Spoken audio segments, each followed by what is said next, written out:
অন্দরে বিভীষণ কারা। পার্টি লাইনের বাইরে গিয়ে অন্য প্রার্থীকে ভোট, বহু এলাকায় নিষ্ক্রিয় ছিল সিপিএম কর্মীরা।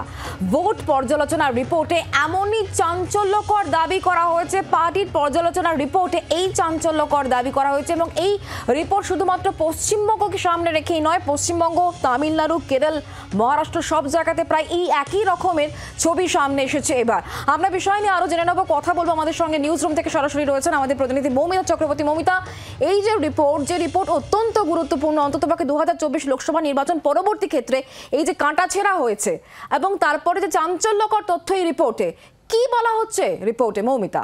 দেখো, সেই রিপোর্টের যে বই, সেই বই এই মুহূর্তে আমাদের হাতে রয়েছে এবং সেখানে যে 21 নম্বর এবং 22 নম্বর পাতায় পরিষ্কার উল্লেখ করা হয়েছে যে বেশ কিছু কর্মী তারা দলীয় কাজে, এমনকি যে সমস্ত জায়গায় দলের প্রার্থী ছিলেন সেই সমস্ত জায়গায় তাদের ভূমিকা নিষ্ক্রিয় ছিল।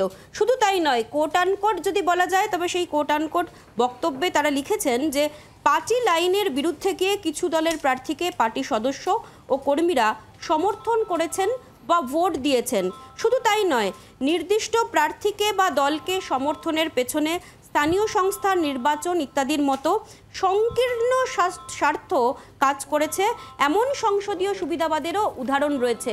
অর্থাৎ গোটা এই বিষয়টার ক্ষেত্রে যে ব্যাখ্যা, সেই ব্যাখ্যা হিসেবে যে তুলে ধরা হয়েছে যে নিজস্ব যে ভেস্টেড ইন্টারেস্ট, সেই ভেস্টেড ইন্টারেস্ট এক্ষেত্রে কাজ করেছে এবং এই কাণ্ড, এই যে দলের মধ্যে যারা বিভীষণ হিসেবে কোট আনকোট কাজ করেছেন তাদের যে ভূমিকা, সেই ভূমিকা যখন সিপিআইএম তাদের এই রিপোর্টে ড্রাফট আকারে লেখেন, খুব স্বাভাবিকভাবেই বোঝা যায় যে সামগ্রিকভাবে দলের ক্ষেত্রে, দলের অনুশাসনের ক্ষেত্রে তারা নিজেরা যে প্রশ্ন তুলছেন তা বলার অপেক্ষা রাখে না। মৌমিতা, তার মানে শুধুমাত্র এই সংকীর্ণ স্বার্থতেই বেশি ফোকাস করা হয়েছে? কেন দলের নিচুতলার কর্মীরা এটা করলেন, তার অন্দরে আর কোনো কারণ রয়েছে কিনা, সেগুলো কি কিছু বলা হয়নি? দেখো, ব্যক্তিগত স্বার্থের থেকে বড় কিছু হতে পারে না এবং ব্যক্তিগত স্বার্থের কথা মাথায় রাখতে গিয়ে দলের সঙ্গে বেইমানি করা বা দলের মধ্যে বিভীষণগিরি করা, যাই বলো না কেন, সেটা যে অত্যন্ত গর্হিত অপরাধ তা কিন্তু সিপিআইএমের গঠনতন্ত্রে সেই অনুযায়ী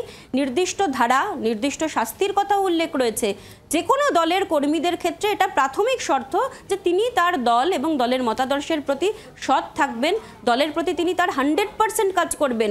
কিন্তু এই রকম সিচুয়েশানে শুধুমাত্র এই ফেনোমেনা যে এই রাজ্যের ক্ষেত্রে তা নয়, সেখানে কিন্তু নির্দিষ্ট করে উল্লেখ করা হয়েছে অন্ধ্রপ্রদেশ, তেলেঙ্গানায় বিভিন্ন মাত্রায় পার্টি সদস্যের মধ্যে এই বিচ্যুতি তারা লক্ষ্য করেছেন।